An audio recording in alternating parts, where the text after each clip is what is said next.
अध्याय 131 हिंसक आग तानग्यू। चाओ हे ने मुड़कर तानग्यू को देखा।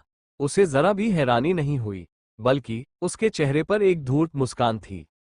मुझे लगता है कि मेरे पास 2 और आरोप होने चाहिए, और उनमें से एक मैजिक ट्रायल्स के एक सदस्य की हत्या के लिए है।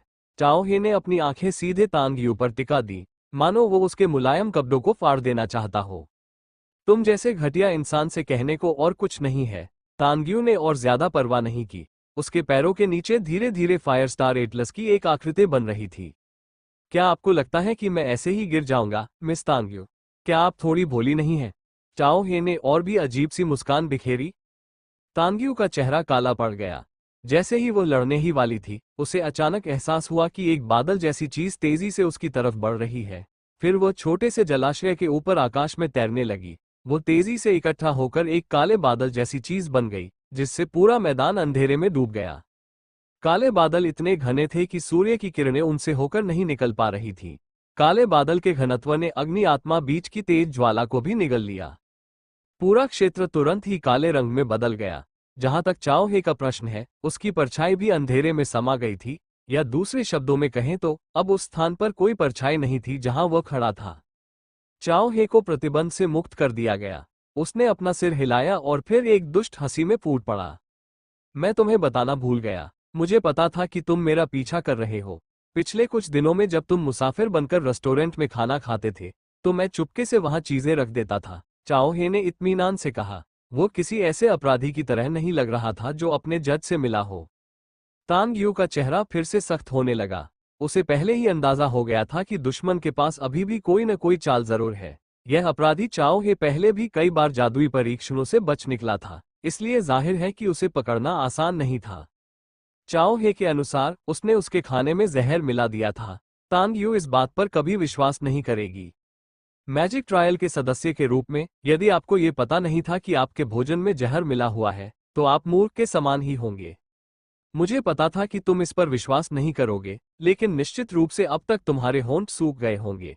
चाओ हे बिल्कुल भी चिंतित नहीं लग रहा था। तानग्यू ने ये सुनकर अनजाने में अपने गुलाबी लाल होंठ चाट लिए। सच कहूं तो उसे पहले से ही प्यास और प्यास का एहसास था, लेकिन उसने इस पर ज्यादा ध्यान नहीं दिया। उसने सोचा कि इसकी वजह निर्जल वातावरण है। जादुई परीक्षण के किसी सदस्य को जहरीला खाना खिलाना नामुमकिन है, इसलिए भले ही मैं एक औषधालय हूं, मैंने तुम्हारे खाने में कोई जहर नहीं डाला। हालांकि मैंने तुम्हारे शरीर के लिए फायदेमंद चीजें डाली हैं। चाओ हे ने तानग्यू की खूबसूरती को घूरते हुए अपनी आंखें सिकोड़ ली, फिर धीरे से बोला, इसे खूबसूरती से समझाऊं तो ये चीजें महिलाओं के लिए अच्छी होती हैं, ये रक्त संचार को सुचारू बनाती है। लेकिन साफ साफ कहूं तो, ओह, तुम्हें तो पहले से ही रिएक्शन हो रहा है। जैसे ही उसने यह बात कही, तानग्युए का शरीर धीरे धीरे सूखा और प्यासा महसूस करने लगा, और उसके गालों पर अचानक लालिमा छाने लगी। उसका रक्त संचार तेज हो गया, उसकी धड़कनों की आवृत्ति भी बढ़ गई। सबसे खास बात यह थी कि उसे ऐसा महसूस हो रहा था जैसे कोई उसकी त्वचा पर हल्के से काट रहा हो, जिससे उसे ध्यान केंद्रित करने में मुश्किल हो रही थी। उसकी सांसें धीरे धीरे तेज होती गईं, मानो वह अपनी प्यास को हल्के से बाहर निकालना चाहती हो।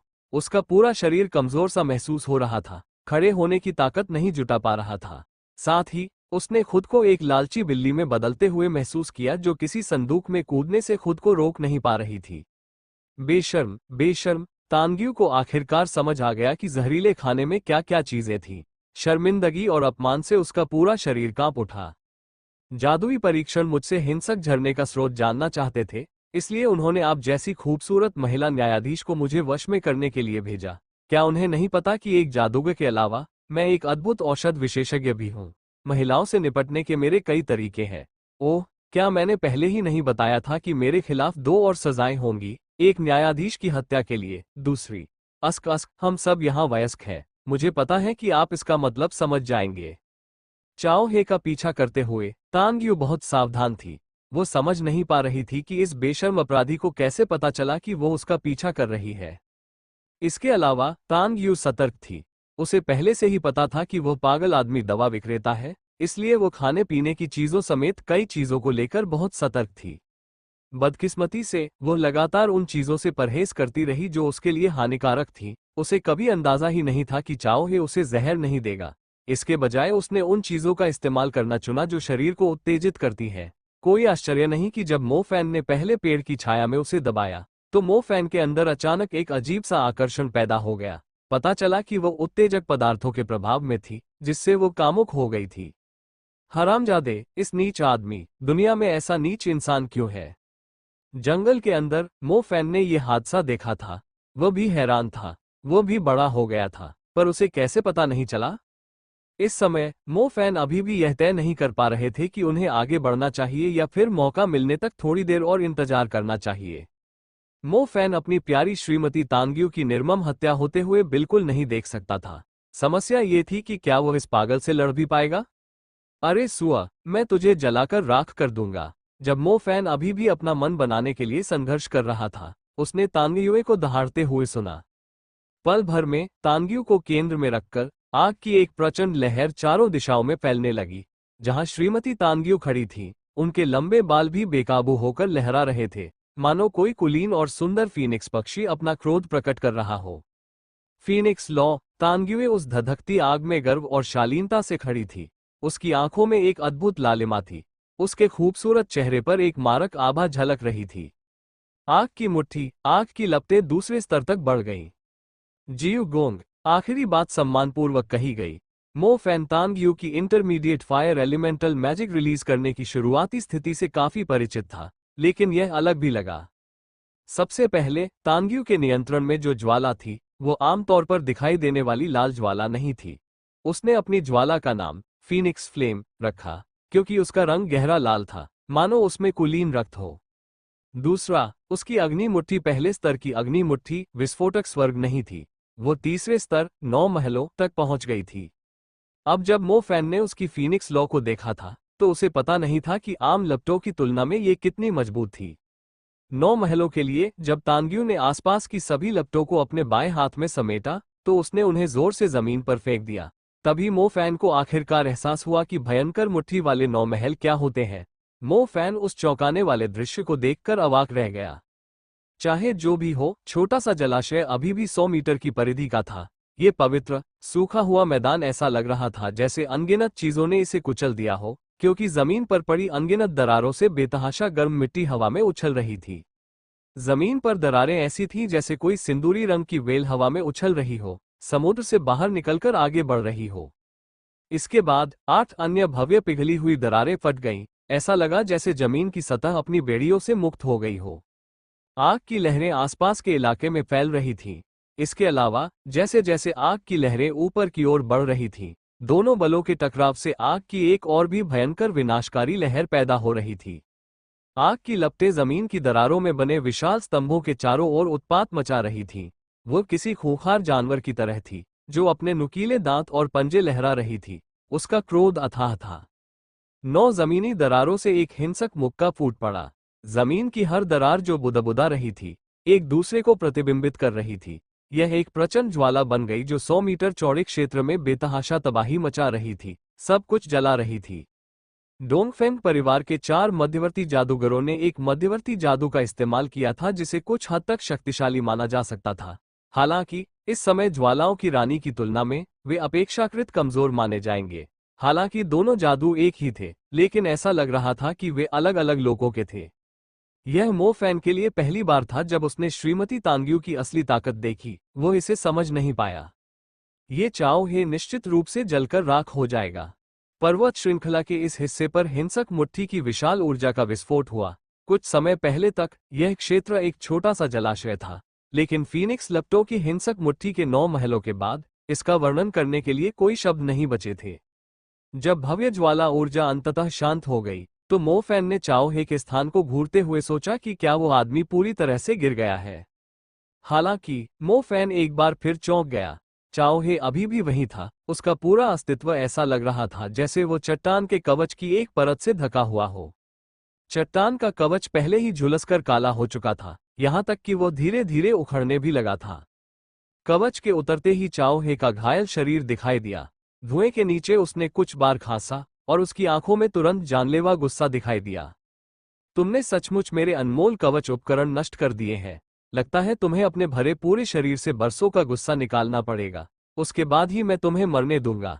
चाओ हे का पूरा शरीर कांप उठा जब उसने अपने शरीर से नष्ट हुए कवच को झाड़ा। घायल चाओ हे में अब वो रुग्णता नहीं रही। उसका पूरा अस्तित्व एक जंगली जानवर जैसा हो गया था, क्रूर और बर्बर।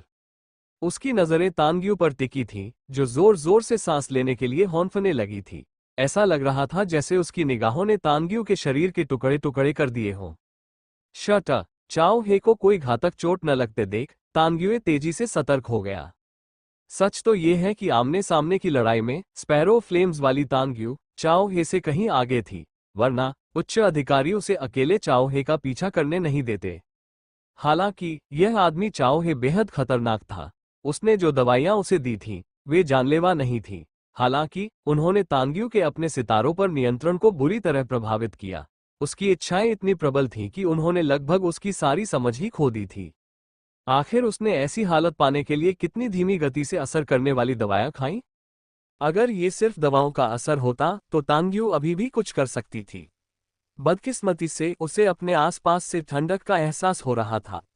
ये असल में उसका शापित तात्विक जादू था। इस ईश्वर त्यागी चाओ हे ने उसे भी अपने जादू में शामिल कर लिया था।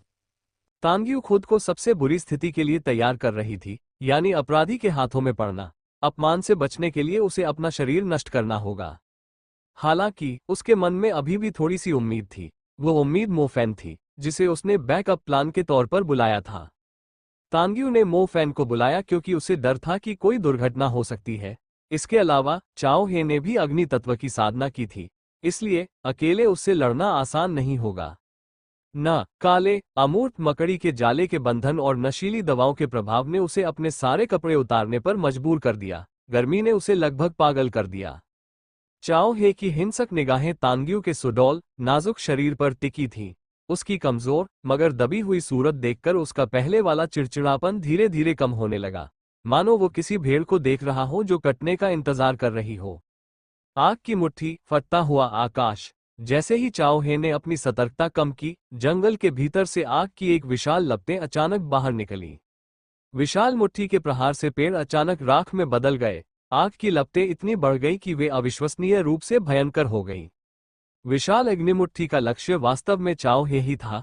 चाओ हे के चेहरे पर भय का भाव था। उसने कभी सोचा भी नहीं था कि जब वह जीत का घूंट पी रहा था, तब जंगल के अंदर एक और मध्यवर्ती जादूगर छिपा होगा।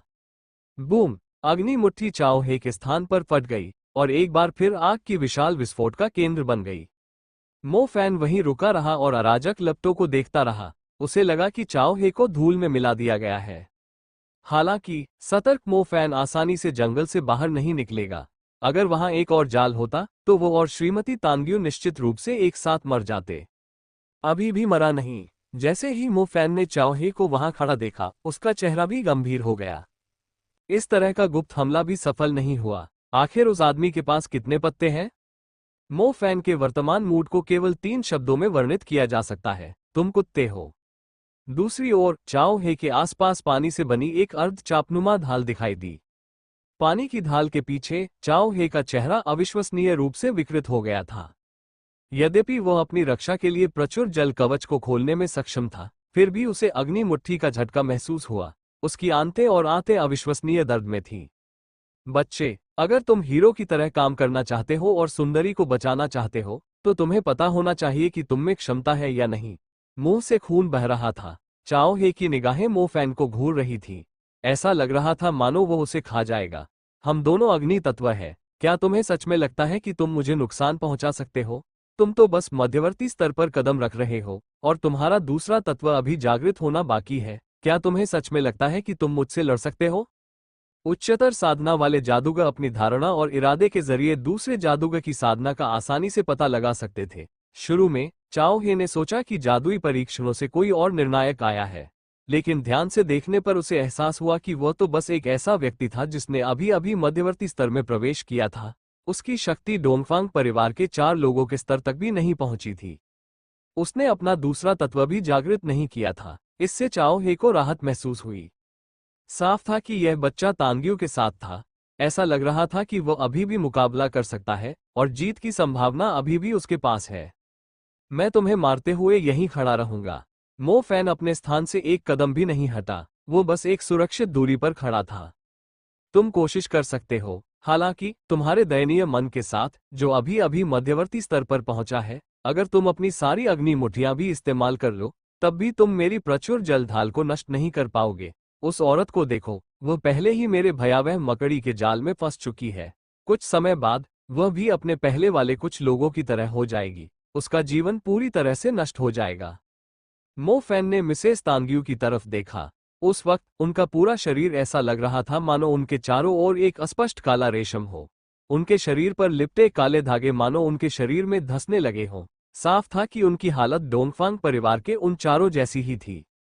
इस चाओ हे ने शुरू से ही तांग्यू के लिए तैयारी की थी, और उन्हें यह भी पता नहीं चला कि वो कब अभिशाप के जाल में फंस गई। ये बहुत ही अजीब था। तुम मेरी खूबसूरत शिक्षिका की जान का इस्तेमाल मुझे धमकाने के लिए करना चाहते हो। सच तो यह है कि मैं सचमुच एक ऐसा इंसान हूं जो जान का लालची है। मैं बेमतलब की कुर्बानी नहीं दूंगा। इसलिए अगर तुम उसे मार भी दोगे तो मैं यूं ही खड़ा नहीं रहूंगा और खुद को तुम्हारे हाथों में नहीं ले जाऊंगा। अच्छा, मैं तुम्हारी प्रचुर जलढाल को नष्ट करने की कोशिश करना बंद कर दूंगा और तुम उस पर से श्राप हटा दोगे। अग्नि आत्मा बीज तुम्हारा है और चारों डोनफेन की लाशें मेरी होंगी। मो फैन ने दूर से ही मोलभाव किया। चाओ हे एक पल के लिए स्पष्ट रूप से चौंक गया। वो ऐसा कह सकता था, लेकिन क्या उसका हृदय सचमुच ऐसा सोचता था? सच कहूं तो ये कहना मुश्किल था कि प्रचुर जल कवच और कितने अग्निमुठियों को रोक पाएगा। अगर वो उन सभी को रोक भी लेता तो भी उसकी अपनी आंतरिक शक्तियां चकनाचूर हो जाती। जादुई परीक्षणों में एक अविश्वसनीय रूप से आकर्षक और दुर्लभ सुंदरी का खो जाना वाकई दुखद था। हालांकि अग्नि आत्मा बीज प्राप्त करना ही उद्देश्य था, इसलिए चाओ हे निश्चित रूप से यह सौदा करने को तैयार था। हालांकि यह विचार किसी और ने जिस तरह से प्रस्तावित किया था, उसे देखकर यह बहुत संदिग्ध लग रहा था। ऐसा लग रहा था कि दूसरा व्यक्ति भी अच्छा इंसान नहीं है, वरना वो खुद चाओ हे के साथ कैसे तालमेल बिठा सकता है? आप केवल 4 डोनफेंग सदस्यों के अवशेष ही प्राप्त नहीं कर पाएंगे। चाओ हे ने कामुक मुस्कान के साथ मैजिक ट्रायल्स की महिला जज की ओर देखा, जिसका चेहरा पहले ही लाल हो चुका था। तो फिर यह सौदा हो गया। तो फिर अच्छा सहयोग करें। ज्यादा जल्दबाजी मत करो। फिलहाल श्राप मेरे नियंत्रण में है। मैं श्राप को सीधे तौर पर उसके जीवन को नुकसान नहीं पहुंचाने दूंगा। इस अवधि के दौरान मैं रोज फ्लेम्स का शोधन करूंगा और शोधन पूरा होने के बाद मैं तुम्हें उसे ले जाने दूंगा, चाओ हे ने कहा। मुझे कैसे पता चलेगा कि आप उसे रिफाइन करने के बाद मार देंगे या नहीं? मो फैन ने तुरंत जवाब दिया। शाप को किसी की जान लेने से पहले एक निश्चित समय की आवश्यकता होती है। आप उससे इस बात की पुष्टि कर सकते हैं। स्वाभाविक रूप से, यदि आप इस समय के भीतर मेरे प्रचुर जल कवच को नष्ट करने के लिए अग्नि मुक्का का उपयोग करते हैं, तो मैं गारंटी देता हूं कि वह तुरंत मर जाएगी। चिंता न करें, जब लाभ के लेन देन की बात आती है, तो मैं हमेशा सद्भावना से बातचीत करता हूं। श्राप की कुटिल शक्ति को वास्तव में कुछ समय लगा। फिलहाल चाओ हे बस गुलाब की लपटें लेकर वहां से चले जाना चाहता था। इस तरह वो उस बच्चे और उसकी खूबसूरत शिक्षिका द्वारा उसे मारने के आत्मघाती प्रयास से बच सकता था। अगर ऐसा हुआ भी तो वे उसे मार सकते थे। इसके अलावा अगर वो और देर करता तो यहाँ और भी लोग आ जाते। अगर ऐसा हुआ तो उसके लिए और भी असुविधा होगी, खासकर अगर कोई प्रकाश तत्व या आत्मा तत्व जादूगर आ गया, तो उसके अभिशाप जाल उनके सामने बिल्कुल बेकार हो जाएंगे। एक सनकी जो लोगों को मारता है, क्या फिर भी ईमानदार हो सकता है? ये बात मुझे, एक युवा जो जादू की विचारधारा का पालन करता है, थोड़ा शर्मिंदा करती है। मो फैन ने तांग्यू से पुष्टि की कि श्राप से उसकी जान लेने में कितना समय लगेगा, और फिर पुष्टि की कि चाओ हे के पास प्रचुर जलशील के अलावा कोई अन्य तुरुप का पत्ता नहीं है। क्या कहा आपने? कुछ नहीं, बस। किसने कहा कि मैं सिर्फ अग्नि तत्व का इस्तेमाल कर सकती हूँ? जंगल से मो फैन की आवाज अचानक अविश्वसनीय रूप से गरिमा में हो गई। उसी क्षण मो फैन के पैरों के नीचे एक खूबसूरत बैंगनी बिजली का तारा पथ आपस में जुड़ता हुआ दिखाई दिया। वो सभी बंधनों को तोड़ने के लिए तरस रहा था। उसकी तड़प उस ऊर्जा में बदल गई जो उसकी हथेली पर प्रकट हुई, जिससे उसके सामने मौजूद सभी जीव कांप उठे। हालांकि लाइटनिंग स्टार एटलस बुक का उपयोग करने की गति बहुत तेज नहीं थी, लेकिन मो फैन को चाओ हे के साथ दोस्ती करके पर्याप्त समय मिल गया था। चाओ हे अपनी इंद्रियों का उपयोग करके ये पता लगाने में सक्षम था कि मो फैन एक ऐसा लड़का था जिसने अभी अभी इंटरमीडिएट स्तर में प्रवेश किया था। इसके अलावा वह ये भी जानता था कि मो फैन ने अभी तक अपनी दूसरी जागृति पूरी नहीं की थी। हालांकि चाओ हे ने कभी सोचा भी नहीं था कि मो फैन ने अपनी पहली जागृति के दौरान दोहरे तत्वों को जागृत किया था। जब जंगल में बिजली की अतुलनीय हिंसक ध्वनि गूंजी तो चाओ हे का चेहरा तुरंत सदमे और भय से भर गया। प्रचुर जल कवच अग्नि जादू को रोकने में बहुत कारगर था। हालांकि जब वो बिजली के सामने होता तो वो बस एक सजावट की तरह होता। आखिरकार जल ही बिजली को सीधे संचालित करता था। चाओ हे के पास भागने का भी समय नहीं था जब बिजली के तारों वाला एटलस सामने आया। इसके अलावा उसके पास तांग्यू के जीवन में श्राप को घुमाने के लिए पर्याप्त समय नहीं था। उसके पास जो समय था वह बहुत कम था। अगर यह कोई और तत्व होता तो चाओ हे उससे मुकाबला कर सकता था, लेकिन बिजली तत्व के सामने वो बहुत ही बदकिस्मत था। उसकी और मो फैन की भूमिकाएं उलट गई थी। उसकी प्रचुर जलढाल, जिसने अग्नि से इतनी शानदार रक्षा की थी, अब बेकार हो गई थी और उसके शरीर की हालत भी खराब थी। वो कैसे सोच सकता था कि उसका सामना एक जन्मजात द्वैत तत्व से होगा। बिजली सभी शास्त्रीय तत्वों में सबसे शक्तिशाली थी। इसका प्राथमिक मंत्र पहले से ही एक अकल्पनीय शक्ति था, अतुलनीय रूप से आवेगपूर्ण। जब यह मध्यवर्ती स्तर पर पहुंचता तो इसकी शक्ति और भी अधिक हिंसक और अत्याचारी हो जाती। अगर चाओ हे का रॉक कवच अभी भी बरकरार होता तो उसे मो फैन से डर नहीं लगता। अब उसे लग रहा था कि उसके आखिरी पल आ गए हैं। वज्र, विस्फोटित शीर्ष। जब मो फैन यह मंत्र बोल रहे थे तो उनके हाथ आसमान की ओर इशारा कर रहे थे। जैसे ही उसने आसमान की ओर इशारा किया, एक बैंगनी बिजली अचानक गिरी और उस जगह को दो हिस्सों में चीर दिया। मोटी और ठोस बैंगनी बिजली ने एक तेज आवाज निकाली और चाओ हे की ओर बढ़ी, जो मो फैन की तेज मुट्ठी से बने छेद के किनारे खड़ा था। वज्रपात आकाश से गिरते समय अतुलनीय गति से आया। जैसे ही विस्फोटक शिखर गिरा, चाओ हे के आसपास का क्षेत्र अप्रत्याशित रूप से डूब गया और बिखर गया। चाओ हे, जो विस्फोटक शिखर के ठीक नीचे खड़ा था, महसूस कर सकता था कि उसका पूरा शरीर बदलने लगा है। बूम! बिजली कड़कने की आवाज आई। चाओ हे को वज्र की प्रचंड ऊर्जा ने उड़ा दिया और वो रक्त की वर्षा में बदल गया। वज्र की गति बहुत तेज थी। साथ ही चाओ हे, जिसका शरीर पूरी तरह से चकनाचूर हो गया था, वास्तव में उतना भयानक नहीं था। बिजली ने उसके शरीर को छोटे छोटे लाल टुकड़ों में तोड़ दिया था। वे अनगिनत खूनी बूंदों जैसे लग रहे थे, जिनमें पिछले शैतान चाओ हे का एक भी निशान नहीं था। चाहे वो मध्यवर्ती पवन जादू हो, पवन डिस्क, बवंडर हो या अग्नि मंत्र, अग्नि मुट्ठी, विस्फोटित आकाश, इन सभी में एक अविश्वसनीय रूप से प्रभावशाली आभा थी। या तो पूरा वातावरण अचानक विकृत हो गया था, या एक तेज गर्मी की लहर। हालांकि इस बिजली मध्यवर्ती मंत्र में अन्य मंत्रों के विपरीत आक्रमण का कोई संकेत नहीं था। एक उंगली की नोक से बिजली गिर गई, सरल और क्रूर।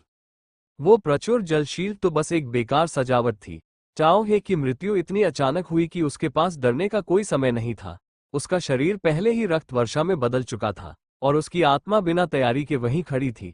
अब उसके पास जादुई परीक्षणों की महिला न्यायाधीश का स्वाद चखने का मौका नहीं था और न ही अपनी ज्वालाओं को आत्मा के स्तर तक बढ़ाने का अवसर था। वो अब बेकाबू होकर अपराध नहीं कर सकता था और न ही वो उस जन्मजात द्वैत तत्व वाले बच्चे को उसकी हत्या के लिए श्राप दे सकता था। श्राप धीरे धीरे उतर रहा था। मो फैन की चाओ हे के साथ हुई बातचीत बेकार नहीं गई। कम से कम वो श्रीमती तांग्यू को डोंगफेंग परिवार के बाकी 4 सदस्यों जैसी स्थिति से बचाने में कामयाब रहा। श्रीमती तांग्यू, क्या आप ठीक हैं? मो फान ने उससे पूछा। वो कमजोरी से एक चट्टान पर टिकी हुई थी। इस समय तांग्यू के कपड़े थोड़े से दिखाई दे रहे थे। अपने दोनों हाथों से अपनी छाती धनके हुए, मो फैन के लिए यह समझना मुश्किल था कि वह अपने जैद शरीर को दाग लगने से बचा रही थी या वो चाहती थी कि वो सीधे उसके कपड़े फाड़ दे। मत, यहां मत आओ। तांग्यू ने उन इच्छाओं का विरोध किया जो उसे मो फैन पर कूदने के लिए मजबूर कर रही थी, क्योंकि उसने खुद को जबरदस्ती नीचे बैठा लिया था। कुछ किलोमीटर के दायरे में मो फैन अकेला आदमी था। जो धोखा देने वाली बातें आप अक्सर सिर्फ घटिया टीवी शो में ही देखते हैं, वो उसके साथ भी हो सकती थी।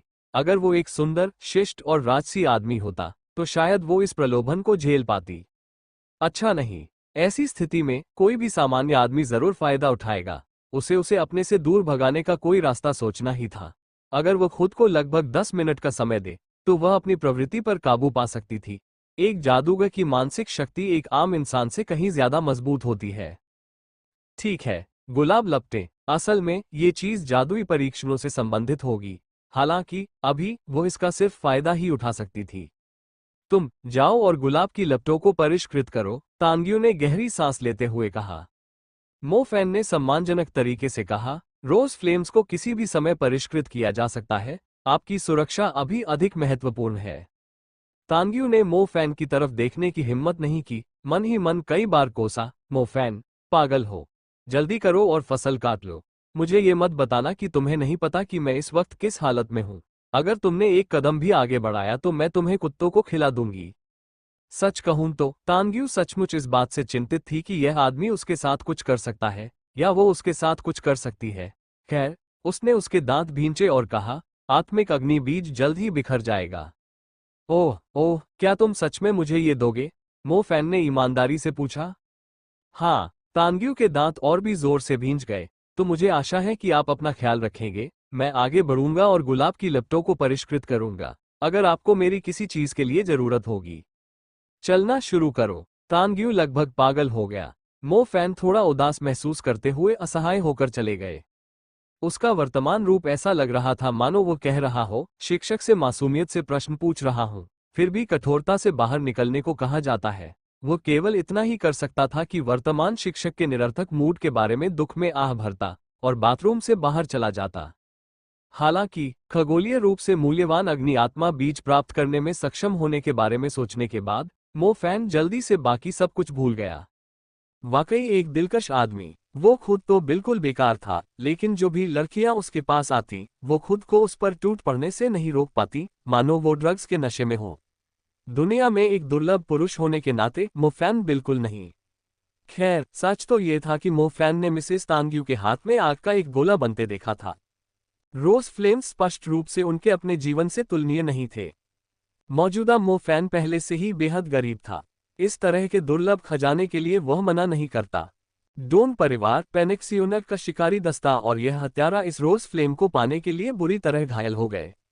मो फैन शुरू से ही इस रोज फ्लेम के लिए तरस रहा था, इसलिए वह श्रीमती तांग्यू के सहयोग के लिए बेहद आभारी था। वरना इतनी कीमती चीज उसके हाथ कभी नहीं लगती। फिलहाल अपनी मासूमियत बनाए रखने के लिए तांग्यू ने अपने दिल में लगे श्राप का विरोध करना शुरू कर दिया था। खजाना उसकी मुट्ठी में आते ही उसके हाथ कांपने लगे। मुझे जल्दी से इसे सुधारना होगा और मिसेस तांग्यू के साथ यहां से जाना होगा। अगर और जादूगर आ गए तो दिक्कत हो जाएगी, मो फैन ने मन ही मन सोचा। मो फैन ने और अधिक समय बर्बाद करने की हिम्मत नहीं की और उन्होंने जल्दी से असाधारण रोज फ्लेम पर अपना हाथ रख दिया। उसकी हथेली से उसके पूरे शरीर में जलन का एहसास तुरंत फैल गया। शुरुआत में तो उसे असहनीय गर्मी महसूस हुई, लेकिन जल्द ही उसे ऐसा लगने लगा जैसे जोश से भरी इस रोज फ्लेम्स का मो फैन को दर्द पहुंचाने का कोई इरादा नहीं था। धीरे धीरे उसे ऐसा लगने लगा जैसे उबलता हुआ खून उसके शरीर में घुस रहा है। मो फैन ने उस तत्व की विचित्र अनुभूति को बेहतर ढंग से महसूस करने के लिए अपनी आंखें बंद कर लीं। फ्लेम रोज वाकई एक शिशु की तरह शांत था। अपने पास आने वाले पहले व्यक्ति को ही वह माता पिता समझ लेता था। शुरुआत में वह वाकई सतर्क था, लेकिन जल्द ही उसने अपनी सतर्कता कम कर दी। ऐसा लग रहा था मानो वह गले मिलने के लिए अपने हाथ बढ़ा रहा हो। वह मो फैन के शरीर में समा गया और उसके अग्नि तत्व निहारिका में विलीन हो गया। इस प्रक्रिया से मो फैन को ऐसा महसूस हुआ मानो वह किसी अग्नि बपतिस्मा से गुजर रहा हो। उसकी जन्मजात लपटें गुलाब की लौ के साथ रूपांतरित होने लगीं। सबसे पहले जो चीज बदली वह था मो फैन का शरीर, क्योंकि उसकी त्वचा कुछ काली पड़ गई थी। ये शुद्ध तांबे से बस थोड़ी ही अलग थी। गुलाब की लपटों के उसमें समा जाने के बाद उसकी त्वचा का रंग धीरे धीरे उनके रंग के करीब ज्यादा चमकदार और मुलायम हो गया। ऐसा प्रतीत होता है कि उसका रक्त भी किसी तरह परिवर्तित हो गया है और वह अधिक लाल और अधिक ऊर्जावान हो गया है। उसके खून के बाद उसकी हड्डियां थीं। उसकी हड्डियां एक आम इंसान से ज्यादा अलग नहीं थीं, लेकिन रोज फ्लेम्स के बपतिस्मा के बाद उसकी हड्डियां स्टील जैसी हो गई थीं। हालांकि मो फैन देख तो नहीं सकता था, लेकिन वो साफ महसूस कर सकता था कि वे पहले से अलग थीं। सबसे बड़ा परिवर्तन स्वाभाविक रूप से उनकी आध्यात्मिक दुनिया के अंदर अग्नि नेबुला था। मूलतः उस लाल लाल नेबुला में कुछ अशुद्धियां थीं। आध्यात्मिक जगत के विशाल ब्रह्मांड में वह केवल सुंदर ही थी। जब गुलाबी लपटें आईं तो उन्होंने अग्नि नेबुला के वंश को एक स्तर और बढ़ा दिया। अग्नि निहारिका के चारों ओर मूलतः एक सर्पिलाकार आकृति थी। गुलाब के बपतिस्मा के बाद वह घोर अंधकार में ब्रह्मांड मानो किसी भव्य वस्तु में परिणत हो गया हो। एक विशाल और रहस्यमयी अग्नि में गुलाब अब संपूर्ण निहारिका का निर्माण कर रहा था। जब उन्होंने गुलाब की लपटों को परिष्कृत किया तो यह दृश्यमान परिणाम था। यहां तक कि बिना किसी मंत्र का प्रयोग किए भी मोफैन अभी भी यह महसूस करने में सक्षम था कि गुलाब की लपटों में एक ऐसी शक्ति थी जो लाल रंग की आम लपटों की तुलना में बहुत अधिक शक्तिशाली थी। न तो वो जीवंत था, न ही उत्तेजित। वो अपने आप खिल गया था, लेकिन मोफैन जानता था कि वो गुलाब के कांटों जितना ही खतरनाक था। मूलतः यदि मोफैन का फायर बर्स्ट रप्चर किसी जादुई जानवर को मारता तो उनमें से अधिकांश भारी घाव के साथ बच जाते। अब जब उसके पास ये रोज फ्लेम थी तो उसकी शक्ति लगभग दोगुनी हो गई थी। एक अग्नि विस्फोट रप्चर किसी भी सामान्य जादुई जानवर को आधा उड़ा सकता था या उस स्तर तक भी पहुंचा सकता था जहां वह उन्हें तुरंत मार सकता था। ज्यादातर जादुई जानवर बेहद तेज गति से चल सकते थे और ऐसा कोई तरीका नहीं था कि वे यूं ही खड़े रहकर आग के विस्फोट का शिकार हो जाएं। अगर दूसरे जादूगरों के पास भी रोज फ्लेम हो तो भी अगर वह दुश्मन पर लगे तो उसका असर और बढ़ जाएगा। हालांकि मोफैन एक जन्मजात दोहरे तत्व वाला व्यक्ति था। सबसे पहले उसके पास लाइटनिंग स्ट्राइक था जिससे वह किसी जादुई जानवर को बलपूर्वक रोक सकता था। उसके बाद वह तुरंत रोज फ्लेम फायर बर्स्ट रप्चर का इस्तेमाल कर सकता था। इस तरह वो उन्हें जरूर मार सकता था। मोफैन को अपने लाइटनिंग स्ट्राइक का उपयोग करने के लिए केवल 1.5 सेकंड की आवश्यकता थी और फायर बर्स्ट में भी 1.5 सेकंड से अधिक समय नहीं लगा। अगर आप उसे 3 सेकंड का समय देते तो एक आंख वाले जादुई भेड़िए या विशाल आंखों वाले बंदर जैसे राक्षस जरूर मर जाते। उसकी ताकत वाकई बेवजह थी। प्राथमिक जादू का मन उपयोग बहुत ज्यादा नहीं था। जब तक मोफैन जादुई जानवरों से घिरा नहीं होता तब तक उसे किसी भी स्थिति से बाहर निकलने में कोई समस्या नहीं होती। अगर वह घिरा भी होता तो वह उन्हें अविश्वसनीय रूप से शक्तिशाली अग्निपंच का स्वाद चखा देता। गुलाब की लपटों का स्तंभ गायब हो गया था। वे मोफैन के शरीर में ऐसे विलीन हो रहे थे जैसे कोई बच्चा अपने पिता मोफैन के साथ मिलकर दुनिया की खोज करना चाहता हो। मोफैन के एक कदम रखते ही एक झुलसा हुआ पैर जमीन में धंस गया। लाल लपटों की एक परत ने उसे ढंक लिया। नवजात शक्ति के एहसास ने मोफैन को जोर से दहाड़ने के लिए प्रेरित किया, मानो कोई टायरानोसोरस आकाश की ओर दहाड़ रहा हो। पास की चट्टानों के पास मिस तांग्यू की सांसें धीरे धीरे सामान्य होने लगी। उसके बाद उन्होंने अपनी सुंदर धुंधली आंखें खोली। मोफैन का रूप देखकर मिस तांग्यू ने हम्फ किया। इस बार उसे सचमुच फायदा हुआ था।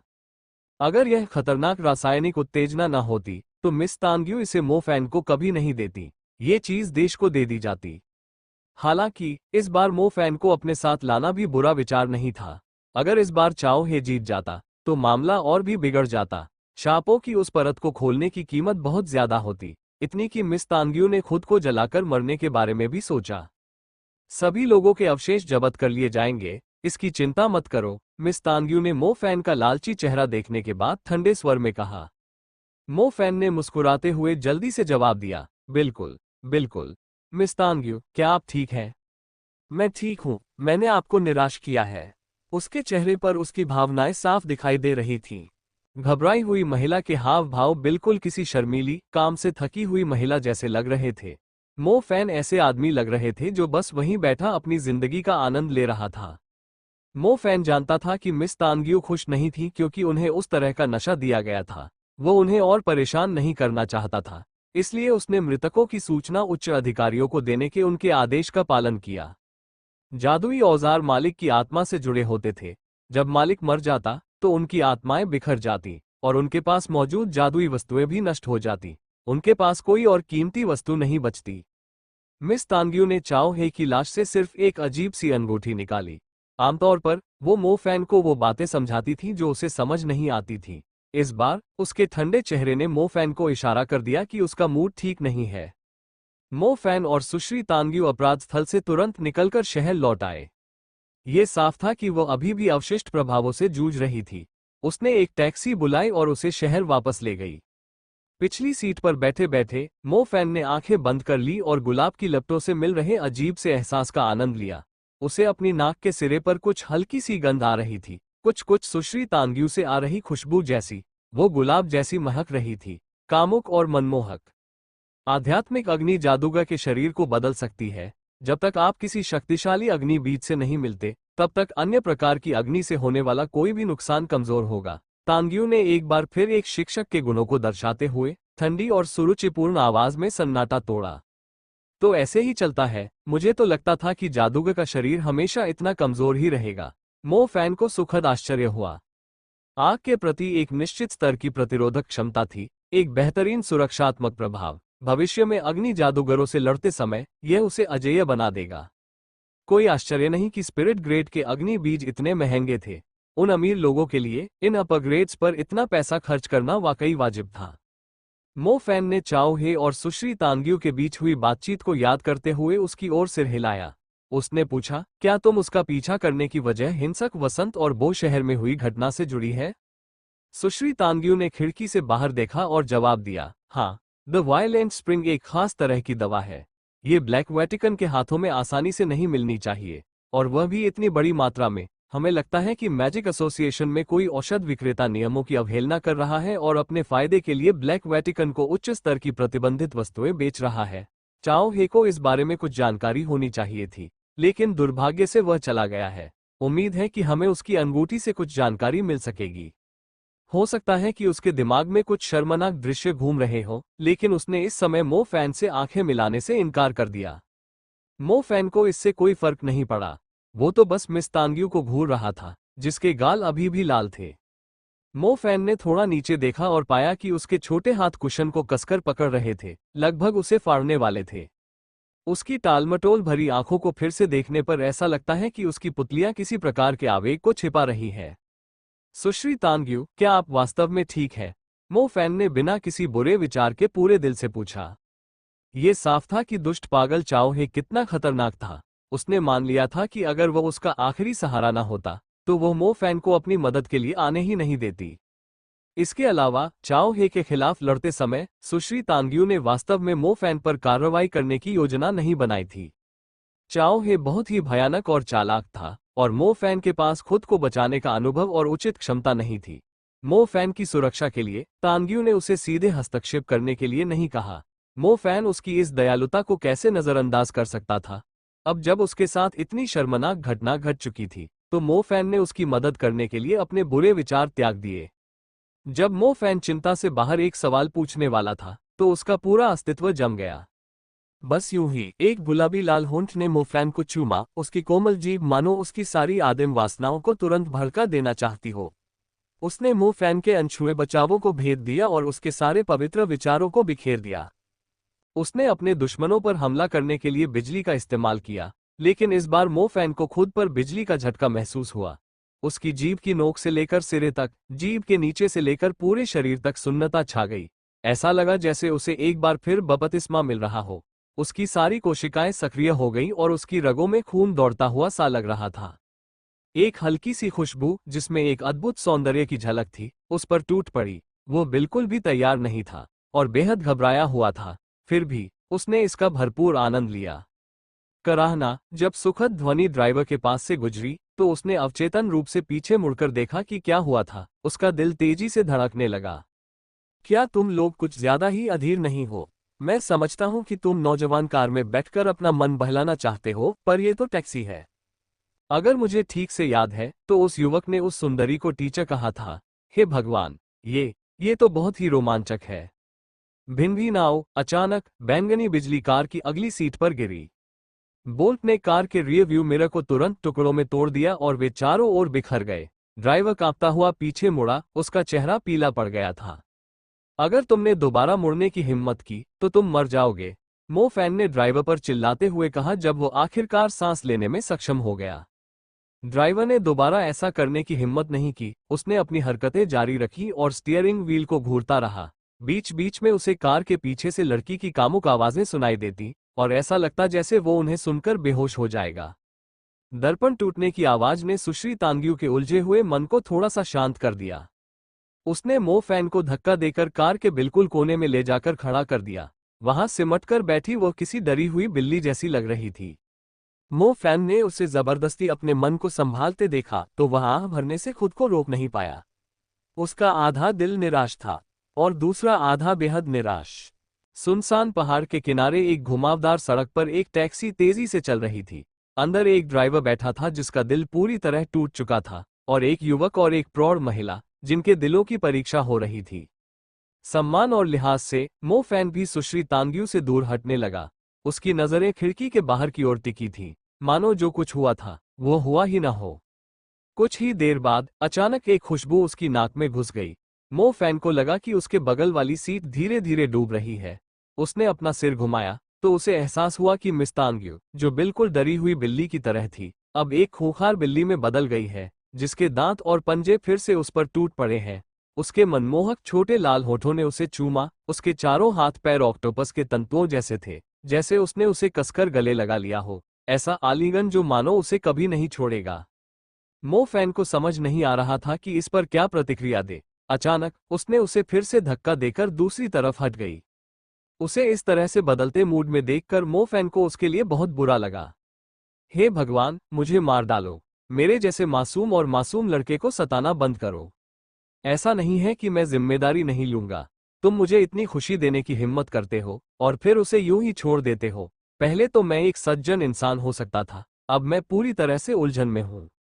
ये रास्ता उस समय से भी ज्यादा कष्टदायक था जब वे राक्षसों से भरे शहर में घुस रहे थे। बहरहाल, मो फैन को ऐसा लग रहा था जैसे कोई चुड़ैल उसे लगातार प्रोत्साहित कर रही हो। वो बस एक जवान, खूबसूरत लड़का था जिसके दिल में अनगिनत जख्म थे। खैर, आखिरकार वे शहर पहुंच गए और लक्षणों को दबाने वाली दवा खरीद ली। उसके सपनों की प्रेमिका शर्म से भर गई क्योंकि वह भाग गई। पीछे रह गया मो फैन, जिसका अशांत दिल अभी भी धड़क रहा था, जबकि वो शहर के एक अनजान हिस्से में पूरी तरह से उलझन में खड़ा था। होश में आने के बाद मो फैन होंगजो शहर में घूमने जाना चाहता था, लेकिन तभी उसे एक धमकी भरा मैसेज मिला। अगर तुमने इसके बारे में किसी को बताने की हिम्मत की तो मैं तुम्हें नपुंसक बना दूंगा। उन्होंने जवाब में लिखा, मैं वास्तव में जिम्मेदारी लूंगा। जादुई अदालतों के एक न्यायाधीश को हत्या के 2 मौके मिलते हैं। क्या तुम चाहते हो कि मैं उनमें से एक का इस्तेमाल तुम पर करूं? ये धमकी संदेशों के जरिए साफ तौर पर दी गई थी। जब सुश्री तांग्यू ने ये संदेश भेजा था तो वह उनकी हत्या की मंशा भांप गया था। मैं एक नेक इंसान हूं। अब जब हम बात कर ही रहे हैं तो क्या मैं पूछ सकता हूं कि आप इस समय होंगजो में क्यों हैं? संयोग से मैं भी होंगजो में ही रहता हूं। वो शहर के पतन के बाद से मैंने आपको नहीं देखा है। क्या आप साथ में कॉफी पीना चाहेंगे? पश्चिमी होंगजो के अपार्टमेंट में लाल लाल गालों वाली सुश्री तांग्यू अपना मोबाइल पकड़े हुए थी। जैसे ही उन्होंने सबसे ताज़ा संदेश देखा, उन्होंने खुद को थोड़ा सम्मान देने की कोशिश की, मानो वो कोई अजनबी हो। फिर भी वो खुद को थोड़ा हंसने से नहीं रोक पाई। हम, जो स्टार एटलस के बिना इंटरमीडिएट मैजिक का इस्तेमाल नहीं कर सकता, वो जिम्मेदारी कैसे ले सकता है? यहाँ तक कि एडवांस जादूगर भी हैं जो मेरे लिए लाइन में खड़े हो जाएंगे। होंगजो में घूमने के बाद मो फैन सीधे शंघाई के लिए बस ले गया। सच कहूं तो इसे होंगजो का बाहरी इलाका भी नहीं कहा जा सकता। खैर, मेट्रो से शंघाई वापस पहुंचने में 1 घंटे से थोड़ा ज्यादा समय लगा और ट्रेन से घर पहुंचने में लगभग 1 घंटा और लग गया। मो फैन की मूल योजना 2 महीने तक घर पर ध्यान करने की थी और फिर ये देखना था कि क्या वह एक इंटरमीडिएट जादूगर के रूप में अपनी उत्कृष्ट क्षमता पर भरोसा कर सकता है ताकि ज्वेल इंस्टीट्यूट उसे भर्ती कर सके। चलो घर वापस चलें और इस पर ध्यानपूर्वक विचार करें। प्राथमिकता स्टार एटलस को नियंत्रित करना सीखना था। अगर वो इंटरमीडिएट मैजिक के लिए स्टार एटलस बुक पर निर्भर रहता तो वो बहुत धीमा होता। इसके अलावा, अगर वो स्टार एटलस बुक्स का इस्तेमाल जारी रखता तो शायद सितारे उसे अपना पिता नहीं मानते। किसी भी तरह विश्वविद्यालय जाना असल में एटलस को नियंत्रित करने में ज्यादातर समय बिताने जैसा था। बेहतर होगा कि वह घर पर ही रहकर ध्यान करे और संस्थान में कदम रखने से पहले ये कौशल सीख ले। एक तरफ उसे दिखावा भी करना था। उसके जैसे दिखावे में रुचि रखने वाले व्यक्ति के लिए, अगर उसके पास कोई छिपी हुई शक्ति न हो तो उसके पास ऐसा करने का कोई रास्ता नहीं होता। दूसरी ओर, उसके पास नई चीजों से जुड़ने के लिए और भी ज्यादा समय होता। मुझे तो बस श्राप तत्व जैसी चीजों के बारे में कुछ भी नहीं पता।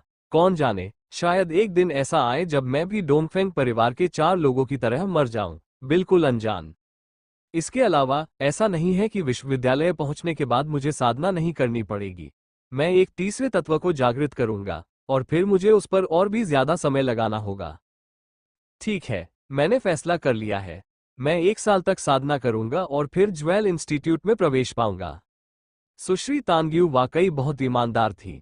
शुरुआत में मो फैन ने सोचा था कि कार में उस भावुक पल के कारण वो फिर कभी उनकी तरफ नहीं देख पाएंगी, लेकिन फिर भी उन्होंने उन्हें शंघाई के मैजिक एसोसिएशन में अवेकन जाने का संदेश भेजा, जहां कोई उनका मार्गदर्शन करने के लिए मौजूद था। शंघाई के जादू संघ को डोंगफेंग जादू संघ के नाम से भी जाना जाता था। इस डोंगफेंग जादू संघ का डोंगफेंग परिवार से कोई लेना देना नहीं था, सिवाय इसके कि यह जादू संघ ओरिएंटल पल टॉवर पर स्थित था। जब मो फैन उन गगनचुंबी इमारतों से गुजरा जो किसी कीमती तलवार की तरह आकाश को चीरती थी, लुजियाजुई, तो वह ओरिएंटल पल टावर पर पहुंचा। उसकी भावनाएं काफी जटिल थीं। जिस दुनिया में उनका जन्म हुआ था, वहां ओरिएंटल पल टावर शंघाई का प्रतीक था और एक पर्यटन स्थल भी। ये जगह दरअसल मैजिक एसोसिएशन का मुख्यालय था। जादू संघ हमेशा से इस दुनिया का सबसे आधिकारिक जादू संगठन रहा है, जिसमें ज्यादातर युवा और शक्तिशाली जादूगर भर्ती होते थे।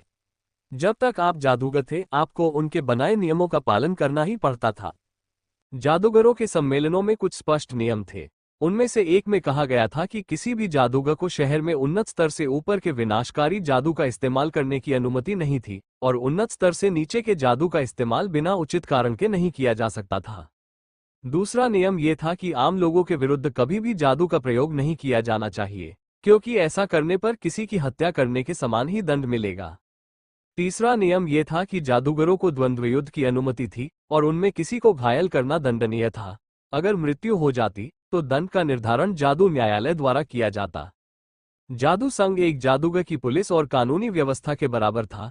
जादूगरों के नियम कायदे ऐसी चीजें थीं जिनका पालन दुनिया के सभी जादूगरों को करना पड़ता था। स्वाभाविक रूप से इन कानूनों को बनाने वाले ही कानून निर्माता और प्रवर्तक भी थे।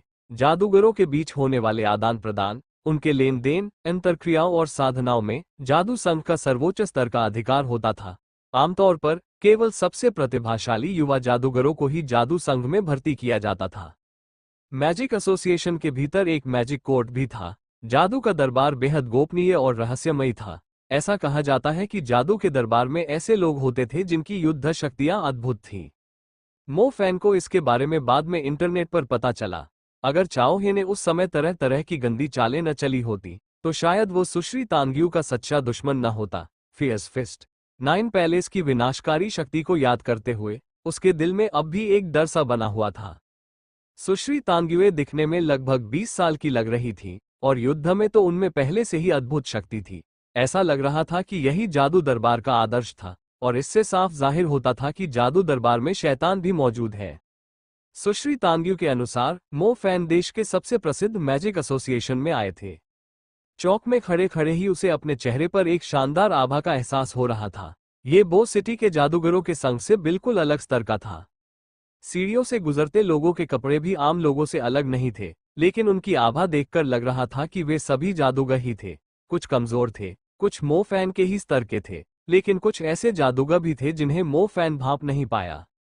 यदि वो उन जादूगरों की जादुई आभा को महसूस भी नहीं कर सका, तो इसमें कोई संदेह नहीं कि इसका कारण ये था कि वे उससे कहीं अधिक ऊंचे स्तर पर थे। यह निस्संदेह देश का सबसे अद्भुत जादू संघ था। वो सिटी में मध्यवर्ती जादूगरों का अस्तित्व चरम पर माना जा सकता था, जबकि यहाँ उन्हें, ओह, वे लोग तो बस घूमने आए थे। वे जादूगर नहीं थे। शायद इसीलिए मैं उन्हें महसूस नहीं कर पाया, है ना? ओरिएंटल पल टावर आम जनता के लिए खुला था। दर्शनीय स्थलों की सैर के लिए विशेष रूप से व्यवस्थित रास्ते थे, इसलिए मो फैन जैसे जादूगरों के लिए जादूगरों के रास्ते पर चलना स्वाभाविक था। जादुई प्रगति और ऐतिहासिक महत्व की वस्तुओं से भरे एक प्रदर्शनी हॉल से गुजरने के बाद मो फैन ने लिफ्ट ली जो उसे 100 मीटर ऊपर ले गई। उनकी वर्तमान मंजिल को निचला क्षेत्र कहा जाता था और यहीं पर ज्यादातर जादूगर इकट्ठा होते थे। हालांकि यह एक दर्शनीय स्थल भी था, लेकिन इसका मुख्य उद्देश्य देश के कोने कोने से आए जादूगरों की सेवा करना था। लिफ्ट से बाहर निकलते ही सबसे पहले उसकी नजर एक भव्य हॉल पर पड़ी। यह इमारत 50 मीटर से भी ज्यादा व्यास वाली एक गोलाकार इमारत थी। हालांकि घुमावदार गुंबद पर पश्चिमी पुनर्जागरण शैली की पेंटिंग को देखने के बाद उसे एक गुप्त और रहस्यमय जादू का आभास हुआ जो उस पर आक्रमण कर रहा था। बादलों के डिजाइन वाला सफेद चीपाव पहने रिसेप्शनिस्ट ने उनसे विनम्र मुस्कान के साथ पूछा, क्या मैं आपकी कुछ मदद कर सकती हूँ, मिस्टर जादूगर? मैं यहाँ अवेकनिंग के लिए आया हूँ। किसी ने मेरे लिए अपॉइंटमेंट बुक कर लिया है, मो फैन ने जवाब दिया। उसकी नजर अनजाने में रिसेप्शनिस्ट की खूबसूरत लंबी टांगों पर टिकी हुई थी।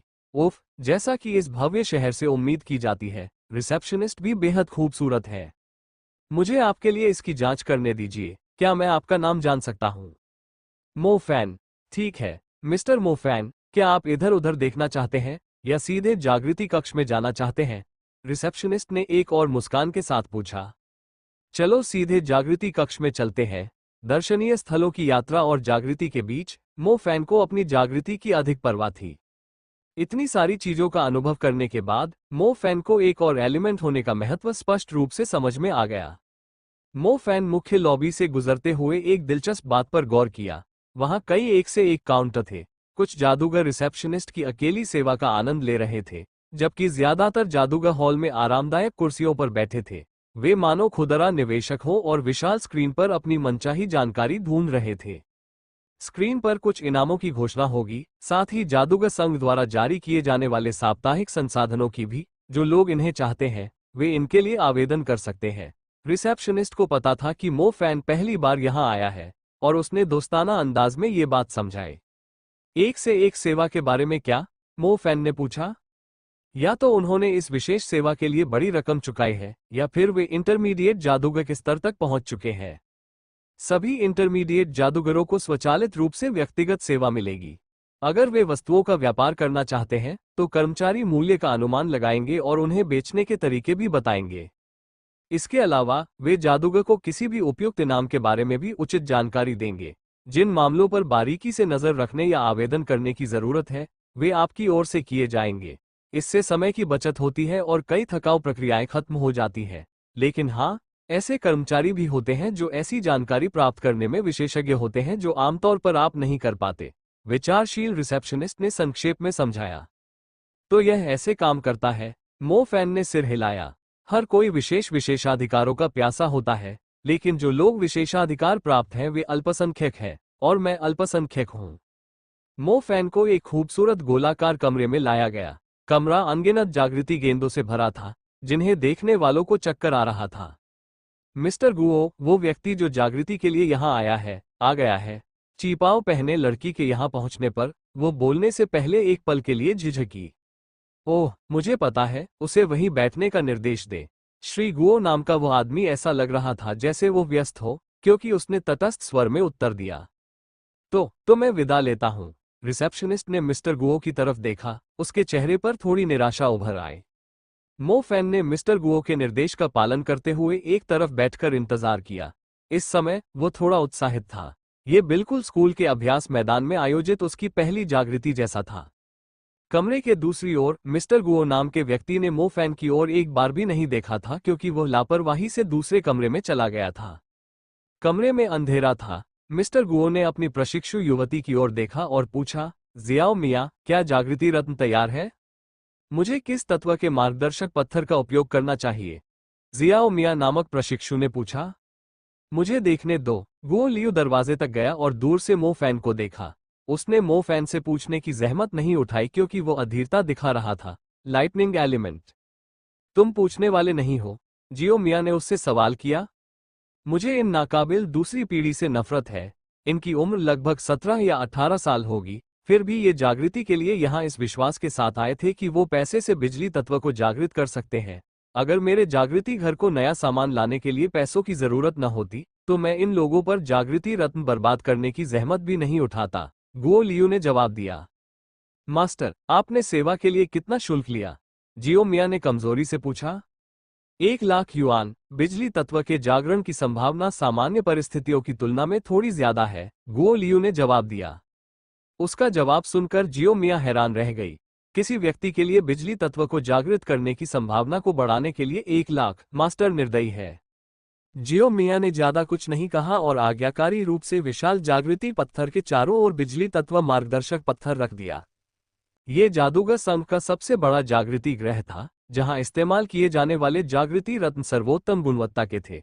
आमतौर पर शुल्क अपेक्षाकृत अधिक होता था, लेकिन अगर कोई विशेष मामला हो, जैसे असाधारण लोगों की सिफारिश, तो यह मुफ्त सेवा थी। इधर आओ बच्चे, मुझे तुम्हें पहले ही बता देना चाहिए, तुम जो भी जागृत करोगे वो स्वर्ग और तुम्हारी प्रतिभा पर निर्भर है।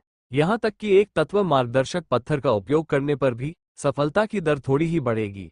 अगर तुम प्रकाश तत्व, जल तत्व या किसी भी तत्व को जागृत कर लेते हो तो मुझे दोष मत देना। गुओ लियू बुरे दिन का आभास देते हुए मो फैन के पास गई। मैं समझ गया। क्या हम शुरू कर सकते हैं? मो फैन ने पूछा। आप अंदर जा सकते हैं, हम जागृति की प्रक्रिया के दौरान आपको परेशान नहीं करेंगे। जियो मिया नाम की लड़की ने मो फैन को जवाब दिया। अभी भी यह नहीं पता था कि वे उसके प्रति अमित्र क्यों थे। मो फैन जागृति कक्ष की ओर चला गया, जो पूरी तरह से चमकदार पत्थरों से जगमगा रहा था। जैसे ही वो उस जगह पहुंचा जहां जागृति पत्थर रखा था, उसने देखा कि विशाल जागृति पत्थर के चारों ओर कई चमकदार बैंगनी मोती थे। मो फैन को तब आश्चर्य हुआ जब मोती स्पष्ट रूप से बिजली तत्व की आभा उत्सर्जित कर रहे थे। मैं एक डार्क एलिमेंट को जगाना चाहता हूँ, बिजली का मार्गदर्शक पत्थर यहाँ कैसे रखा गया है? मो फैन ने पूछा जब गुओ लियू जाने और दरवाजा बंद करने वाला था। गुओ लियून इस समय सोच रहा था कि उन अनमोल मार्गदर्शक पत्थरों से अशुद्धियां कैसे दूर की जाएं। वो सचमुच इस दूसरी पीढ़ी के साथ एक पल भी बर्बाद नहीं करना चाहता था। उसने पूछने की भी जहमत नहीं उठाई और अपनी शिक्षिका से कहा, उसे अंध तत्व चाहिए तो उसे अंध तत्व दे दो। ओह, जियो मिया ने आज्ञाकारी ढंग से सिर हिलाया और सीधे डार्क गाइडिंग स्टोन में बदल गई। गुओ लियू ने पूछने की जहमत भी नहीं उठाई क्योंकि वह एक बार फिर अपने शोध के कठिन काम पर ध्यान केंद्रित कर रहा था।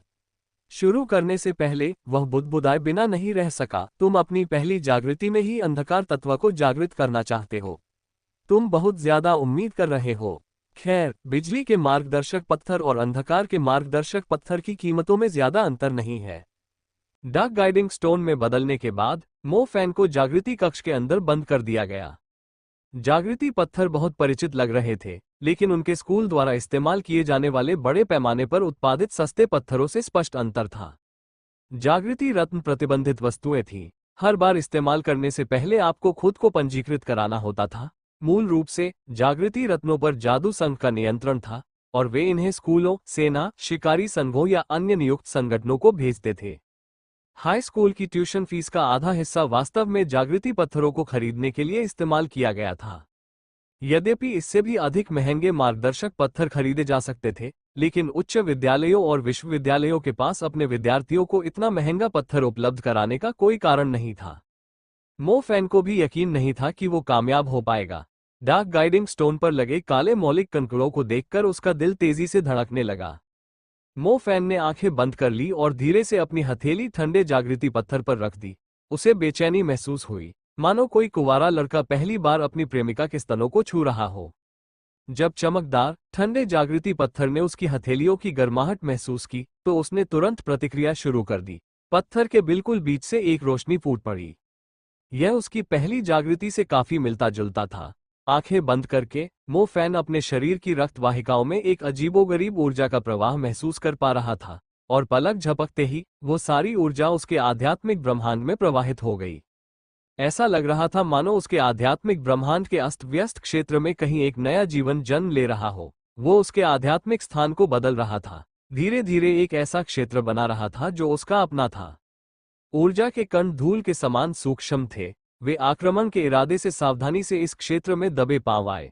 वे एक बहुत बड़े क्षेत्र पर कब्जा करना चाहते थे। यह ऊर्जा विद्युत तत्व जितनी प्रचंड और दबंग नहीं थी, और न ही अग्नि तत्व जितनी सक्रिय और उत्तेजक थी। इन कणों में एक अलग तरह की शांति और शीतलता थी जो अन्य तत्वों में नहीं थी, मानो वे अपने ही विचारों से इधर उधर झांक रहे हों। यह क्या है? मो फैन क्षण भर के लिए यह निर्धारित करने में असमर्थ था कि यह क्या था। इसके रंग को देखकर ऐसा लग रहा था मानो ये तत्व उसके आध्यात्मिक ब्रह्मांड में विलीन हो रहा हो। गहरा रंग, हाँ, ये गहरा रंग था। क्या अंधेरे का कोई रंग और अपनी चमक होती है? सच तो ये था कि मो फैन के गहरे स्टारडस्ट की अपनी विशेषताएं और अपनी चमक थी। अगर उसने ध्यान से उसे महसूस न किया होता तो उसके अस्तित्व को पूरी तरह से नजरअंदाज करना आसान होता, लेकिन वे कण वहीं मौजूद थे और गहरे स्टारडस्ट की चमक बिखेर रहे थे। मार्गदर्शन सफल रहा। सुश्री तांग्यू ने बताया कि गुओ लियू के ये जागृति रत्न पूरे देश में प्रसिद्ध थे, और उनके निर्देशित जागृति की सफलता दर स्कूलों की तुलना में कहीं ज्यादा थी। किसने सोचा था कि यह सचमुच सफल होगा? छाया तत्व, तो ये छाया तत्व है, रहस्यमय, चालाक और खतरनाक। वाह, छाया तत्व मेरे पास होने से मैं सुश्री तांग्यू की तरह परछाइयों से बच निकलने में सक्षम हो जाऊंगा। मंत्र का प्रयोग एक बात है, लेकिन मंत्र जो कर सकता है वो असाधारण रूप से अद्भुत है। रोमांस से भरे विश्वविद्यालय में अविश्वसनीय रूप से शांत छाया तत्व के बिना मैं कैसे सभी का ध्यान आकर्षित कर सकता था, दूसरों से अलग पहचान बना सकता था, तथा लड़कियों और शिक्षकों का दिल जीत सकता था? खांसी, आह, छोड़ो भी। उसकी परिस्थितियों में जहां उसके पास दो हिंसक जादुई तत्व थे, एक ऐसा मंत्र प्राप्त करना जो तुरंत स्थानांतरण कर सके, उसके लिए बेहद जरूरी था। शायद पवन तत्व एक अच्छा विकल्प था, लेकिन मो फैन ने इसे जिस तरह से देखा, उससे उसे लगा कि पवन में वह रहस्यमय एहसास और चीजों को नियंत्रित करने की क्षमता नहीं है। अब उसने आखिरकार छाया तत्व को जागृत कर लिया था। उसे प्राथमिक मंत्र छाया से बच निकलना पूरा करने के लिए कुछ समय दे, और उसे कभी भी शिनक्सिया पर चुपके से नजर रखने की कोशिश नहीं करनी पड़ेगी। ओह, उसका मतलब था वो जादुई जानवरों से बिना किसी रोक टोक के लड़ सकता था। हा हा हा, 3 तत्व मेरे हाथ में। मो फैन पूरी तरह से उत्साहित था और अपने हाथों को वापस लेने वाला था जब अचानक जागृति स्टोन से बिजली की तरह एक नई सनसनी फैल गई, जो इतनी तेजी से उस पर गिर गई कि उसके पास प्रतिक्रिया करने का समय नहीं था। मो फैन कांप उठा। इससे पहले कि वह होश में आ पाता, एक नई रहस्यमयी शक्ति मो फैन की हथेलियों में प्रवाहित हो रही थी। पिछले छाया तत्व की तरह ये शक्ति तेजी से मो फैन की रक्त वाहिकाओं में घुल गई, और इसके अलावा इसने मो फैन के आध्यात्मिक ब्रह्मांड में एक और पूरी नई दुनिया खोल दी। मेरा ईश्वर! इस समय मो फैन बोल नहीं पा रहा था। उसने मुंह से शब्द तो बोले, लेकिन कोई आवाज नहीं निकली। पहली बार जब वह जागा था, उसे याद आया कि पहले बिजली का तत्व आया और फिर तुरंत और तेजी से अग्नि तत्व आया। अग्नि ने मो फैन को इस बारे में सोचने का एक पल भी नहीं दिया। अब वही बात फिर से घटित हो गई। उसके तीसरे तत्व के जागृत होने के बाद वास्तव में एक और ऊर्जा उसके आध्यात्मिक ब्रह्मांड में प्रवेश कर गई। इसने मो फैन को पिछले तत्व पर ठीक से आनंद लेने का भी समय नहीं दिया और मो फैन को उत्तेजना के और भी ऊंचे स्तर पर पहुंचा दिया। ये बिल्कुल उस पिता जैसा था जो अपने बेटे को गले लगाने ही वाला था, जो कई सालों से लापता था, लेकिन उसे पता चला कि ये तो एक खरीदो एक मुफ्त पाओ वाली बात थी। एक हिट, 2 आवाजें। धिक्कार है, इसे बयां करने का कोई तरीका नहीं है। संक्षेप में, वो बेहिसाब खुश था। चौथा तत्व, मेरे पास 4 तत्व है। मध्यवर्ती स्तर पर अन्य लोगों के पास केवल 2 तत्व होते थे। ऐसा लगता था कि उन्हें उन्नत स्तर से ऊपर के स्तर तक साधना करनी होगी, तभी वे चौथा तत्व जागृत कर पाएंगे। हालांकि मो फैन ने अभी इंटरमीडिएट स्तर पर कदम रखा था, फिर भी उसने सीधे चौथे तत्व को जागृत कर दिया था। ये स्वर्ग के नियमों के विरुद्ध था। शांत हो जाओ, शांत हो जाओ। अरे, मैं शांत नहीं हो सकता। मो फैन इतना उत्साहित था कि उसे लगा जैसे वो फटने वाला है। अपने अंदर उमड़ती भावनाओं को नियंत्रित करते हुए उसने आखिरकार अपना ध्यान चौथे तत्व के रंग की ओर लगाया। इस बार मैंने क्या जगाया? इस पल मो फैन का मूड ऐसा था जैसे उसने कोई लॉटरी जीत ली हो। ये स्पोर्ट्स लॉटरी थी या पैसों की लॉटरी, यह मायने नहीं रखता था। इस जीत का इनाम एक अलग ही स्तर का था। यह क्या है? मो फैन ने अचानक पूछा जब उसे अंततः अपने आध्यात्मिक ब्रह्मांड में चौथा स्टारडस्ट मिला। इस स्टारडस्ट का रंग ऐसा लग रहा था जैसे इसमें कोई रंग ही नहीं है। मो फैन ने जब ध्यानपूर्वक इसकी जांच की तो उन्हें पता चला कि इस तत्व का वास्तव में कोई रंग नहीं है। ये पारदर्शी था। वो इसे इसलिए देख पा रहा था क्योंकि वह उस अस्त व्यस्त क्षेत्र में इसके तारों की धूल की रूपरेखा को महसूस कर पा रहा था। हालांकि ये लगभग अदृश्य ही था। अगर इसे किसी रंग से वर्णित किया जाए तो वह ये होगा कि कभी कभी इससे निकलने वाली चमक चांद के रंग की होती थी। ये कौन सा तत्व था? मो फैन क्षण भर के लिए कोई निर्णय लेने में असमर्थ थे। क्या तुम्हारा काम हो गया?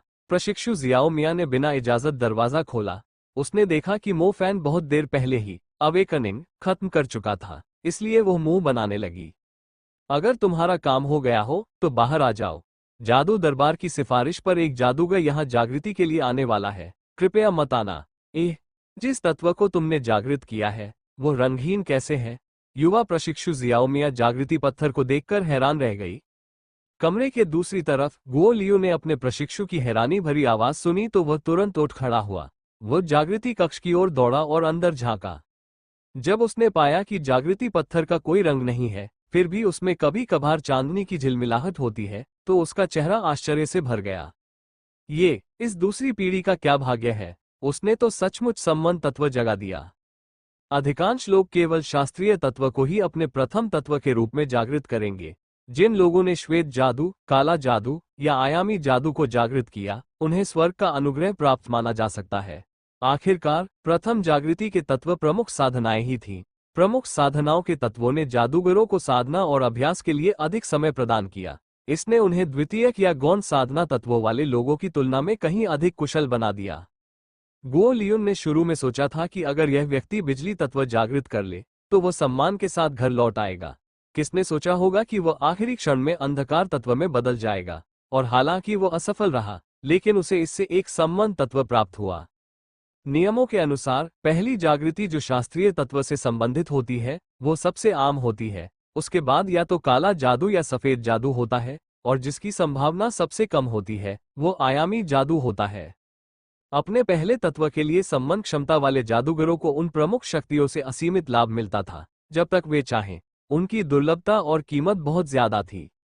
ये समन तत्व है। हम बच्चे, आपके परिवार ने आप पर जो 100,000 RMB खर्च किए हैं वे निश्चित रूप से इसके लायक थे। गुओ लियू के मुंह का कोना फड़क गया क्योंकि वो स्तब्ध मो फैन से बात कर रहा था। मो फैन ने अविश्वास भरे चेहरे से गुओ लियून की ओर देखा और हौंफने लगा। समनिंग तत्व, ये वास्तव में समनिंग तत्व था। आज भी मो फैन उस अद्भुत दृश्य को नहीं भूल पाया है जब चीफ झानकोंग के अधीनस्थ बो सिटी के आकाश में उड़ते हुए स्काईहॉक्स को बुला रहे थे। यही तो समन एलिमेंट लग रहा था। वो हमेशा कल्पना करता था कि एक दिन वो सड़क पर उतरते ही किसी भयानक जानवर पर सवार हो जाएगा। किसने सोचा होगा कि अब वो अचानक उसके इतने करीब पहुंच जाएगा। ये खुशी बहुत अचानक आई थी। अगर सुश्री तांग्यू यहाँ होती तो मो फैन खतरे को झेलते हुए उन्हें गले लगाता और फिर 2-4 चुंबन देता। इस विषय पर बोलते हुए, अगर मैं उस बूढ़े बदमाश म्यू जोयुन को छाया जागृत करने और तत्वों को बुलाने की बात बताऊं, तो क्या वह अपनी सुंदर म्यू निंगस्यू को पैक करके मुझे भेंट करेगा? ऐसा भी संभव प्रतीत होता है। 4 तत्वों वाला दामाद आपको और कहाँ मिलेगा? ठीक है, ठीक है, चूंकि तुम्हारा जागरण हो गया है तो जाओ, मैं व्यस्त हूं। दिन के अंत में गुओ लियू एक व्यस्त व्यक्ति था। उसने मो फैन को विदा करने का इशारा किया। ओह ओह, धन्यवाद। वर्तमान में मो फैन केवल अपने मन की स्थिति को शांत करने के लिए एक जगह ढूंढना चाहता था। भले ही आपने कोई विशेष तत्व जागृत कर लिया हो, अगर आप अपने प्रशिक्षण में मेहनत नहीं करेंगे तो वह फिर भी बेकार रहेगा। इसके अलावा आप पहले से ही अपेक्षाकृत बूढ़े हैं। आप अन्य लोगों की तुलना में बहुत धीमे हैं। इसमें उत्साहित होने की कोई बात नहीं है, गुओ लियू ने कहा। मो फैन ने यह सुना तो उसे लगा जैसे उस पर ठंडा पानी डाला जा रहा हो। उसे समझ नहीं आ रहा था कि गुओ लियू उसे बूढ़ा क्यों कह रही है। तांग्यू के अनुसार इस उम्र में इंटरमीडिएट स्तर तक पहुंच पाना शंघाई में भी अविश्वसनीय रूप से प्रभावशाली माना जाएगा। क्या ऐसा हो सकता है कि गुओ लियू के लोगों का दायरा इससे भी ज्यादा ऊंचा था? ठीक है, राक्षसों का शहर तो राक्षसों का शहर ही था। यहाँ बहुत से ताकतवर लोग थे, यहाँ तक कि मध्यम दर्जे के जादूगर भी यहाँ कुछ खास नहीं माने जा सकते थे। मो फैन ने कुछ और नहीं कहा और तुरंत चले गए। जैसे ही वह बाहर निकला, रिसेप्शनिस्ट लड़की ने अपने सफेद चिपाव में एक अन्य मोटे युवक को कमरे में आने का निर्देश दिया, जो अपेक्षाकृत बूढ़ा लग रहा था। मो फैन को इसकी कोई परवाह नहीं थी और वह उत्साह से चले गए। जैसे ही गुओ लियू ने उस मोटे आदमी को देखा, उसके चेहरे पर तुरंत मुस्कान आ गई। उसने उसका अभिवादन किया और बगल में बैठी जियाओ मियाओ को चाय बनाने का आदेश दिया। ओह, तुम वही इंटरमीडिएट जादूगर होगे जिसकी तांग्यू ने सिफारिश की थी। तुम्हारा नाम मो फैन था, है ना? मोटे आदमी का चेहरा भावशून्य था। उसने अपनी झुर्रीदार नाक की ओर इशारा करते हुए कहा, मेरा नाम यांग दहाई है। रिसेप्शनिस्ट ने तुरंत बताया, जो युवक अभी अभी गया है वो मो फैन है। मास्टर गुओ लियू और प्रशिक्षु जियाओ मियाओ दोनों के मुंह खुले के खुले रह गए जब उन्होंने एक दूसरे को देखा। उनके चेहरों के भावों को 2-4 शब्दों में बयां नहीं किया जा सकता। कुछ क्षण बीतने के बाद प्रशिक्षु को अंततः होश आया और उसने कमजोरी से कहा, गुरुजी, क्या हमसे कोई गलती हो गई? गुओ लियू का चेहरा कठोर हो गया और उसने सिर हिलाया, ऐसा लगता है। तब वो वास्तव में अपने दूसरे तत्व को जागृत कर रहा था, जियो मियाओ ने कहा। जैसा कि प्राचीन जादू दरबार से उम्मीद थी, ऐसा राक्षस पैदा हुआ। एक मध्यवर्ती जादूगर इतना युवा अपनी दूसरी जागृति पर सम्मन तत्व को जागृत कर रहा है। मैं, गुओ लियू, पूरी तरह से हार गया हूं। गुओ लियून ने एक लंबी सांस छोड़ी। रिसेप्शनिस्ट को यह पता नहीं था कि गुरु और शिष्य के बीच क्या चल रहा है। वो सीधे हॉल में वापस चली गई। यांग दहाई नामक मोटा आदमी भी वहीं बैठा था, जो स्थिति को लेकर पूरी तरह उलझन में था। क्या आप यांग परिवार के बच्चे हैं जो बिजली तत्व को जागृत करना चाहते हैं? गुओ लियू ने पूछा, जैसे ही उसने मोटे आदमी पर नजर डाली। वो मैं ही होऊंगा, यांग दहाई ने अपने शरीर के चारों ओर की चर्बी को हिलाते हुए उत्तर दिया। जियो मियाओ, उसे जागृति कक्ष में ले आओ। मालिक, क्या आपने मुझे चाय बनाने के लिए नहीं कहा था? क्या बनाऊं? मेरी अच्छी चाय बर्बाद मत करो, गुओ लियू ने जवाब दिया और अपना काम करने के लिए चला गया। वह मोटा यांग दहाई पूरी तरह से हक्का बक्का रह गया। खुश और ईमानदार जागृति गुरु अचानक ऐसे कैसे लग रहे हैं जैसे मैं उनका 5 लाख युआन का कर्जदार हूं। क्या पिताजी ने उन्हें बहुत कम पैसे दिए थे? घर लौटकर मो फैन ने देखा कि शिनशिया छोटी सी बालकनी में शांति से बैठी है। उसकी आंखें बंद थीं, तो शायद वो ध्यान में डूबी हुई होगी। उसने आगामी वर्ष में मैजिक हाई स्कूल परीक्षा में भाग लेने की योजना बनाई थी, इसलिए उसे अभी भी काफी कुछ सीखना बाकी था। मो फैन अपने दिल की खुशी उसके साथ बांटना चाहता था। हालांकि उसकी गंभीर और गरिमामयी उपस्थिति देखकर उसने उसे जरा भी परेशान नहीं किया। इस बारे में सोच विचार कर उसने तय किया कि अभी उसे कुछ नहीं बताएगा। जब समय आएगा तो वह उसे एक और बड़ा सरप्राइज देगा। अभी दोपहर हो रही थी। चमकदार और खूबसूरत धूप चटक रंग की मलमल की तरह शिनजिया के नाजुक बदन पर धीरे से और चुपचाप पड़ रही थी। वह एक खास शान से बैठी थी और धीरे से अपने कोमल होंठ खोल रही थी। वो किसी खूबसूरत लड़की की तरह लग रही थी जो सिर्फ सपनों में ही दिखाई देती है। ऐसा लग रहा था जैसे उसे खेती से बहुत बड़ा फायदा हुआ हो। हर चीज को हल्के में लेने वाली वो आमतौर पर इतनी उत्साहित नहीं होती। मो फैन ने कोई आवाज नहीं की और वो एक तरफ खड़ा होकर उसे घूरने लगा। उसके गहरे काले बाल उसके छोटे बेदाग चेहरे पर बिखरे हुए थे। शिनजिया का चेहरा न सिर्फ बिल्कुल अंडाकार था, बल्कि उसके गाल भी भरे हुए थे और जब वह हल्के से अपने होठों को काटती थी तो वह बेहद प्यारी लगती थी। जब वह शांति से अपनी मनमोहक आंखें बंद करती थी तो उसकी उभरी हुई भौहें उसे और भी आकर्षक और मनमोहक बना देती थीं। ऐसी लड़की के साथ शायद ही कभी ऐसा होता था कि आप उसका अनादर करना चाहें। उसके नाजुक रूप के साथ व्हीलचेयर को जोड़ने से उसे बचाने की इच्छा और बढ़ जाती थी। वो शहर के विनाश की रात मो फैन ने उससे कहा था कि अगर वह चल नहीं सकती तो वह उसे एक जोड़ी पंख देगा। पंखों के रूप में जादुई उपकरण मौजूद थे, हालांकि उनकी कीमत इतनी थी कि एक आम आदमी कई जन्मों में भी उसे वहन नहीं कर सकता था। पहले मो फैन के लिए यह इच्छा पूरी करना लगभग नामुमकिन होता, लेकिन अभी उसमें असीम क्षमताएं हैं और वह और भी मजबूत होकर और भी धनवान बनेगा। एक दिन ऐसा आएगा जब वह खुद उसे खूबसूरत पंखों का एक जोड़ा उपहार में देगा और उसे अविश्वसनीय आजादी का अनुभव कराएगा। वह अपने बालों में बहती हवा और अपने पैरों के नीचे बादलों का आनंद ले सकेगी। मो फैन ने उसे परेशान नहीं किया। वो जानता था कि उसे क्या करना चाहिए। द्वैत तत्व जागरण ने जो आनंद उसे दिया था वो अब ठंडा पड़ गया था। वो भविष्य के लिए एक असीमित उम्मीद और प्यास में बदल गया था। एक आत्मविश्वास जो उसे अपने आसपास की हर चीज पर नियंत्रण करने की अनुमति देता था, और एक शक्ति जो उसके हृदय में प्रचंड रूप से प्रज्वलित होती थी। अपने कमरे में लौटने के बाद मो फैन एक भी सेकंड बर्बाद नहीं करना चाहता था। चार तत्वों के जागरण का मतलब यह नहीं था कि वह और भी मजबूत हो गया था। इसका मतलब सिर्फ इतना था कि अगर वह और भी ज्यादा मेहनत करे तो उसके पास और भी सुधार की गुंजाइश होगी। अब उसे साधना में और भी ज्यादा समय लगाना था। उसे और भी ज्यादा तात्विक तारों पर नियंत्रण का अभ्यास करना था और भी ज्यादा संसाधन खर्च करने थे। शुक्र है कि लिटिल लोच पेंडेंट ने मो फैन को काफी सहायता प्रदान की। सच तो यह है कि ज्यादातर लोग किसी एक तत्व के जादू को ऊंचे स्तर तक नहीं बढ़ा पाते, तो फिर उनके पास दूसरों पर ध्यान लगाने का समय कैसे हो सकता है। मो फैन, जिसने अपने चारों तत्वों के स्तर को बढ़ाने की योजना बनाई थी, उन पर खर्च करने वाला समय कम नहीं होने वाला था। लिटिल लोच पेंडेंट के पोषण के साथ मो फैन बिना थके पूरे दिन और रात खेती करने में सक्षम होगा। मो फैन अपने कमरे में आंखें बंद करके बैठे रहते थे और हर दिन इसी तरह बिताते थे। लिटिल लोच पेंडेंट ने भूमिगत पवित्र झरने का पानी सोख लिया था। हालांकि यह भूमिगत पवित्र झरने जैसा प्रभाव तो नहीं दिखा पाया, फिर भी यह मो फैन की ध्यान की गति को दोगुना करने में सक्षम था।